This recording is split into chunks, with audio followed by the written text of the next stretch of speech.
Fala, papito! A gente tá aqui hoje, mais uma vez, para falar de coisas que vêm do coração. Fala, papito! Papai, eu vou te dar. Papito, fala, papito! Papito, fala, papito! Tô hoje aqui com um cara que conheço há muito tempo também, Paulo Ferro, que tem uma história incrível para contar. Para quem olha de fora, a história pode ter vários vieses e você pode perceber ela de várias formas. Mas ele vai falar sobre o olhar dele enquanto pai do que ele viveu. Eu tenho uma alegria de ter você aqui, né? Eu queria primeiro te agradecer por você ter vindo. Sei que não é fácil tudo que se passou e o que você vai contar pra gente. Sim. Mas também fico feliz de poder ver você ter essa vontade, esse desejo de contar para as pessoas o que você viveu, porque você vê talvez de uma forma diferente do que todo mundo vê. Sim. Né? Então, assim, o que a população, a sociedade enxerga do que aconteceu. Né? Então, Paulinho, a palavra é sua. Valeu. Estarei aqui só para escutar e tentar lhe ajudar a construir essa conversa. Sim, e foi no dia massa, porque assim, hoje foi a missa dele 7 por dia. Então o dia que a gente tá gravando, fazem 7 dias do falecimento, da morte de José Lucas. O desfecho foi esse, parece uma história triste, mas na verdade não é. É difícil pra caramba, é muito difícil, é muito complexo você passar por tudo isso. Mas você consegue se ir ressignificando. Eu acredito que aqui também não é o final de tudo que eu penso. Eu acho que eu ainda tenho muito que amadurecer e digerir de tudo. Sem dúvida. Que aconteceu. A gente já tem uma filha, Manuela, a mais linda do mundo. A cara da mãe, graças a Deus. Graças a Deus. Graças a Deus. E aí, a gente fala que com Manuela foi tudo nota 10, bicho. Porque desde da gestação ao nascimento, foi parto natural. Uma experiência maluca para a primeira vez, eu acho que tu passou por isso também. O parto natural é uma experiência muito louca, depois no segundo você já se acostuma mais. E ela se desenvolveu muito bem, sempre foi uma criança muito saudável. E com o segundo filho, em momento nenhum, a gente imaginou que pudesse ter algum tipo de problema, e eu acho que todo mundo que passa por isso, pelas histórias que eu já vi, pensa da mesma forma. Só que com 3 meses a gente faz a morfológica, e quando a gente foi fazer a morfológica, o tempo todo da ultrassom, bicho, parece que eu fiz essa morfológica ontem. Porque assim, é sinistro como aquilo marca. O tempo todo ela fazendo um bebê normal, pelo menos naquele negócio eu não consigo ver nada do que eles veem ali, inclusive. Uhum. O tempo todo a gente... Tanto é que quando ela disse que era menino, a gente até ficou meio triste assim, porque meu sonho era ter 4 meninas. Então, porque depois de Manuela, pra mim, pode vir tudo menina. Eu tenho esse sentimento também, assim, depois de Mariá, pode vir tudo menina e eu vou ser o cara mais feliz do mundo. Meu irmão diz, não, bicho, tem que ter um menino pra jogar bola. Então eu digo, meu irmão, deixa vir tudo menina e no dia que tu tiver uma menina, tu vai me dizer se eu não tô falando alguma besteira. E aí, quando disse que era menina, aí tanto eu como Mirella tem esse sonho, né, tudo menina. Aí a gente disse assim, cara, não sei o que, pô, menino, não sei o que, beleza, vamos lá. Porque a gente já tinha esse nome de Lucas, inclusive. E aí no final da morfológica foi que a médica chamou a gente e disse, olha, eu vi algumas malformações aqui que condiz com a trissomia do 13. Então ela já deu mais ou menos o provável diagnóstico. Uhum. E na hora a Mirella desmaiou, é terrível. Essa hora é uma das Mas horas ela mais explicou difíceis. o que era isso na hora? O que Na era? verdade não. Na verdade ela só deu assim, ó, a provável trissomia do 13 não é certeza, é uma provável. Então, Mas assim, a gente já sabe que é alguma coisa que não é legal e já... exatamente, ela disse, já vi que tem aqui uma malformação no coração, tal, não sei o que, papapá. Então aquilo ali já foi um baque absurdo pra gente. E aí aí no mesmo dia a gente já foi para outro profissional pra gente dizer, vamos ter certeza disso que tá se passando, e a gente fez outro ultrassom e constatou da mesma forma, e esse segundo profissional foi até um pouco mais duro do que a primeira profissional. Porque a trissomia, ela é uma sentença de morte para os pais. É quando você começa a pesquisar, você vê que um percentual muito grande de crianças não chega ao final da gestação, e o percentual de 95% das crianças que nascem morrem com até 1 ano. Então é uma sentença de morte. Fora que esteticamente a trissomia ela assusta um pouco, porque por dar várias malformações, ela dá também malformações no rosto. Então tem lábio leporino, fenda palatina, tem uma série de malformações. E é uma decisão muito difícil, porque inclusive na segunda ultra ele disse, ó, a gente pode inclusive dar documentação para interromper a gestação. E eu acho que aqui é o grande X da questão. Aqui é um dos motivos, inclusive, de eu querer vir, de querer contar a história de Zé Lucas. Não é falar contra aborto, não é condenar quem já abortou, mas é mostrar um outro lado de quem não aborta, sacou? De quem não interrompe a gestação. É difícil pra caramba, muito. Não é fácil, não estou dizendo que é fácil. Mas eu vou chegar no final da história e vou explicar o porquê o não tomar essa atitude hoje me dá essa serenidade de no 7º dia de morte dele não estar me sentindo mal, triste um pouco, é uma dor diferente. Geralmente quando a gente participa de um falecimento de um parente ou de qualquer pessoa, a gente tem uma saudade daquela pessoa. E com ele é uma dor de não ter vivido, vamos dizer assim, do que poderia ter sido vivido. Então, a gente decidiu por não interromper a gestação e seguiu com essa gestação. Foi terrível porque pra gente a gestação podia se... o aborto podia acontecer a qualquer momento. Mas ao mesmo tempo também, por uma questão humana, natural, a gente também ficava, talvez o aborto seja um alívio dessa tensão e dessa ansiedade que isso gera. E aí se concluiu a gestação, ela, quando chegou no final, a médica já disse, ó, provavelmente vai até o final. A gestação, ela seguiu de forma natural? Natural, né? Normal, assim? Normal, não tem nenhum tipo de contraindicação gestacional, nem nada. Certo. Só percebia da parte dos médicos e da obstetra e tal, que não havia um cuidado com Entendi. um bebê, porque é normal, assim, né? Natural que os médicos pensem isso, porque estatisticamente José Lucas é um bebê que provavelmente ia falecer. Então, a atenção da obstetra e tudo era mais em Mirella e não muito nele. Então a gente fazia ultrassons e tudo, mas não muito por ele, mas para ver qual a condição dele e tal, da gestação como um todo. A gente fez o teste genético, que é para poder confirmar a trissomia, e aí foi confirmada a trissomia, mas a gente já imaginava que seria mesmo, até pelas malformações, condizia muito com a trissomia. E a gente continuou e Mirella... Quando a gente passou ali dos 6 meses, a médica disse, ó, provavelmente a gestação vai chegar até o final, então se prepare para ter um parto. Como a gente queria parto natural, para um parto natural. Quando ela fez 35 semanas, a gente estava andando na jaqueira, a bolsa dela estourou. E para mim era o pior dia. Por quê? Quando chegou no final da gestação, provavelmente ele ia nascer e ia morrer nos meus braços. E por eu já ter presenciado um parto natural, eu sei que a mãe fica no estado onde ela não consegue participar muito daquilo. Eu digo, quem vai ficar consciente e participar de tudo isso sou eu. Então, para mim, era o pior dia. Então, na hora que a bolsa dela estourou, isso era de manhã na jaqueira, a gente tava indo tomar água de coco, ela disse, ô Paulo, molhou aqui minha calça, eu digo, eita, tá toda molhada. Ela disse, minha bolsa estourou. Aí, meu irmão, para mim foi... Eu não quis mostrar fraqueza para ela naquele momento, então eu fiz o quê? Não, eu tenho um negócio para resolver na empresa, minha empresa fica do lado da casa da minha mãe. Fui para casa da minha mãe chorar. Cheguei lá amanhã, minha irmã, é hoje... Lascou, vai nascer, eu não sei o que eu faça. E parará. E pelo contrário, porque da outra vez que ela pariu, a gente não contou nada pra ninguém, que é porque quando entra aí com trabalho de parto, contração, não sei o que, tem muita gente, agita, porque nem todo mundo sabe lidar com aquilo. Claro. Só que aí nesse dia eu digo, bicho, eu não tenho força pra tocar essa parada só. Tu vai lá pra casa, ela não tava tendo contração nem nada, eu disse, mas tu vai lá pra casa, porque eu preciso de um apoio com Manuela, com ela, comigo, porque não tô bem. E Mirella bem serena, nem parecia que...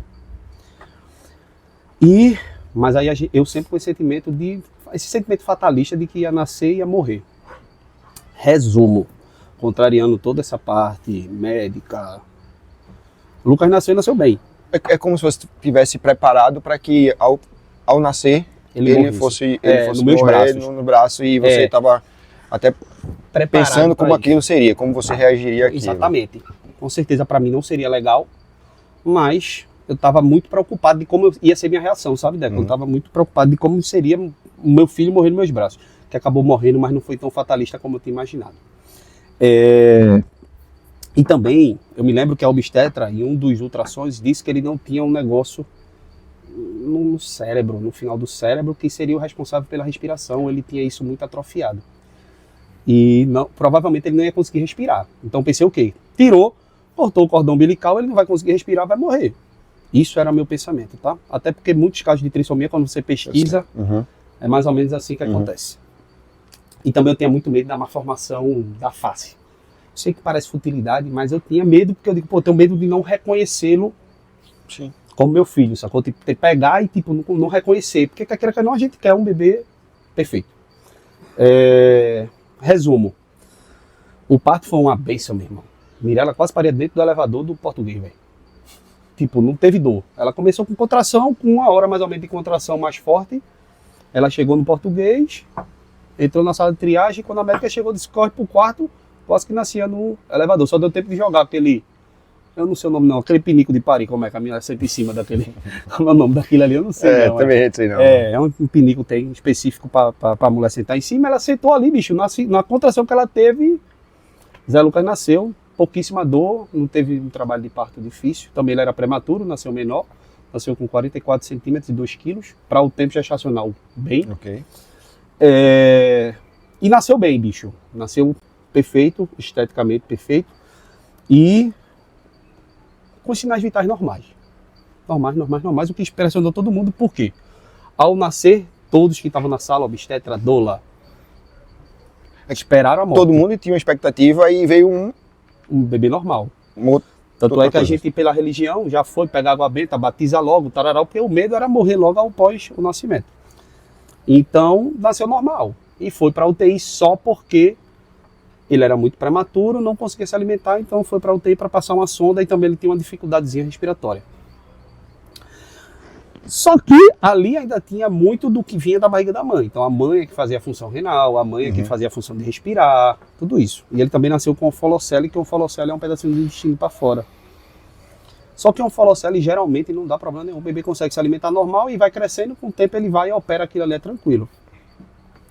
Só que ele precisou operar um folocele porque o folocele dele era diferente, porque ela é rota. Ela deu um nozinho no intestino e por isso ele não conseguia se alimentar, e aí precisou operar para ele conseguir se alimentar. Aí ele fez a cirurgia e aí da cirurgia surgiu muitas complicações, infecção, que aí acabou levando ele a óbito. E meu irmão, aí eu volto naquilo que eu falei, o porquê não abortar me confortou muito mais, sabe? O porquê não interromper a gestação me confortou muito mais. Não é fácil. Meu bebê viveu 33 dias dentro de uma UTI, onde eu não tinha vida, onde eu não dormia. Porque na verdade isso já acontece também com criança normal, a gente já não dorme. Só que é muito mais difícil porque você está dentro de um UTI, seu filho de certa forma ele está sofrendo, porque ele chegou a ser entubado, ele foi operado. Então é muito difícil, mas pensando racionalmente aqui, sem colocar grandes paixões ou questão religiosa, você esgotar todas as possibilidades de ter esse encontro com seu filho, de poder tentar salvá-lo, fazer parte da vida dele, você esgotar todas as possibilidades, lhe dá um conforto de que você tentou, de que você fez tudo possível para salvar a vida do seu filho. Já a interrupção vai sempre colocar uma dúvida do que poderia ser.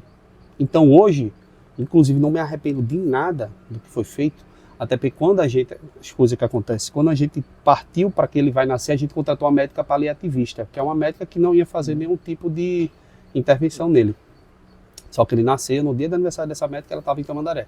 Então ela não pôde participar e veio uma pessoa substituta dela, e essa pessoa já tem um perfil diferente dela. Então tudo aconteceu para isso. E passar esses 33 dias com ele foi maravilhoso, me transformou. Eu sou outro cara hoje, eu tenho uma percepção totalmente diferente. Eu tenho uma maturidade muito maior e eu tenho uma sensibilidade muito maior. Porque eu ouvia falar, por exemplo, fulano abortou com 2 meses. Mas o que aconteceu não foi um sangramento, saiu mas fulano está tão triste por quê? Eu não consegui entender. E hoje eu consigo olhar para a situação e ter a verdadeira dimensão do que é passar por isso, entendeu? E me transformou num pai muito melhor, me fez olhar para Manuela com outros olhos. José Lucas hoje faz parte da minha família, hoje eu não tenho filho, eu tenho 2 filhos. E quantos filhos eu tiver, José Lucas sempre será meu filho, só que com uma curta passagem aqui na Terra. Fácil não é para mim, não vai ser para ninguém uma situação dessa. Mas eu acho que a vida de José Lucas, que já interrompeu 5 abortos, eu acho que eu comentei isso contigo, não sei se eu cheguei a falar, com o vídeo que eu fiz dele no Instagram, 5 pessoas, uma das pessoas inclusive tem um diagnóstico igual dele, também disse que ia continuar com a gestação. Então ele tem um propósito muito grande na minha vida e na vida de milhares de pessoas, e inclusive é o intuito de eu estar aqui gravando, conversando contigo e falando sobre isso, entendeu? Paulinho, eu acho, assim, primeiro eu queria, eu não sei se é agradecer ou pedir desculpa por ter te convidado no dia da missa de 7º dia dele. Não sabia disso, né? Você podia ter me avisado. Não sabia, não tem problema. Mas, cara, assim, eu não condeno o aborto para quem quer abortar, mas eu sempre falei que eu nunca abortaria na minha vida. E depois de ouvir tua história, isso me dá mais certeza ainda dos meus desejos, do que eu quero e do que eu acho que deve ser feito, tá? Independente do motivo. Mas essa tua visão, trazer esse olhar, enfrentar tudo isso é algo que precisa ser reconhecido, sabe? Assim, eu preciso dizer para você, cara, você me faz também me sentir um pai, você me faz um pai melhor, né? Porque você me faz ver coisas que eu não veria se eu não tivesse conversado com você, né? Então, assim, tomar a decisão de manter a gravidez, de seguir até o final, de saber todos os riscos de como seria e continuar, de talvez perceber que as pessoas podiam fazer melhor ou mais por ele, né, pelo meu filho, Sim. pela minha esposa, e não ter essa sensação. Talvez isso em alguns momentos magoassem, né? Imagino que você deve sentir um pouco isso. Mas eu acho que o que no começo a gente começou a falar lá, e que tem muitos vieses para quem olha de fora, que pode ser, isso podia ser, a gente podia estar falando um papo assim, como se fosse uma conversa, uma história de dor. E eu acho que é muito mais uma história de amor. Amor. Né? Amor. Né? Então, assim, queiram entender como um milagre ter Sim. vivido todo esse tempo, ter passado, e talvez seja um milagre de ter transformado a sua vida. Sim. Né? De alguma forma você sair uma pessoa diferente disso, né? Então, como você falou, hoje eu sou um pai melhor para minha filha, para Manuela. Sim. Né? Então, posso ser um esposo melhor para Mirella. Sim. Né? Então, Muda assim, muito o casamento, inclusive. pois imagino que isso aconteça, né? Queria muito agradecer a você, velho, Valeu, por isso, cara. assim, de coração. Obrigado. A gente tentou encontrar um espaço para que você pudesse vir. Você sabe disso que eu já. Sim. Cara, Paulinho, quando você quiser falar sobre, porque eu sei que você é um cara que gosta de falar, queria que outras pessoas soubessem disso, queria. Sim, quero divulgar, velho, a história. Inclusive, só fazendo um adendo do que você falou, eu tenho uma visão tão quanto a sua. Eu sou, apesar de eu ser contra o aborto, eu não condeno quem já fez isso, até porque eu acho que condenar não é minha... Uhum. Não tá sobre o meu poder isso, sabe? Então, assim, não condeno quem fala. E eu até entendo. E aí o que eu ia dizer é que eu até entendo hoje, velho. Uhum. Porque é uma dor tão grande quando você recebe uma notícia dessa, dilacera de uma forma que, de qualquer forma, realmente a decisão mais Prudente. prudente e racional, Uhum. vamos falar assim, seria essa. Então, o recado eu entendo, mas tente olhar por esse lado do que eu tô falando aqui, que uma decisão de amor, que é o que a gente está falando, não é de dor, é de amor, uma decisão de amor, de você ter a possibilidade, de repente, de conhecer seu filho, de olhar para ele ou para ela, é uma coisa que é única. E o amor daquele momento ali, eu acho que transforma uma dor no que eu estou sentindo hoje. Porque apesar de eu ter ainda uma dor, de eu ainda querer ter vivido mais tempo com ele, humanamente falando, mas eu consigo ter essa serenidade de conversar hoje e de repente não estar derramando os prantos que já derramei durante todo esse processo. Né, durante o enterro dele, durante a morte dele, vou confessar que, lógico, em vários momentos a gente chora e a gente se desespera e a gente fica triste, mas hoje me faz ter uma força e olhar para a situação dessa forma que eu olho hoje e consigo entender melhor. E claro que isso ainda vai ampliar muito essa visão com o passar do tempo. Né? Massa. Eu acho que com essa conversa aqui, eu consigo me perceber como um pai que tem muito a aprender ainda. Porque tem muita coisa que a gente não vivencia, velho. Não tem como. Né? E talvez esse espaço da gente aqui, ele pode trazer experiências que um outro pai vivenciou e a gente pode aprender com ele, né? Hoje eu aprendo que eu preciso escolher mais o amor no meu dia a dia. para as decisões que eu tenho para minha filha, para minha esposa, para minha família. Queria te agradecer. É isso. Muito obrigado, velho. Eu que agradeço, nego. Valeu mesmo. Fala, papito, papito, papito. Fala, papito, fala, papito, fala, papito, fala, papito. Eu muito te amo.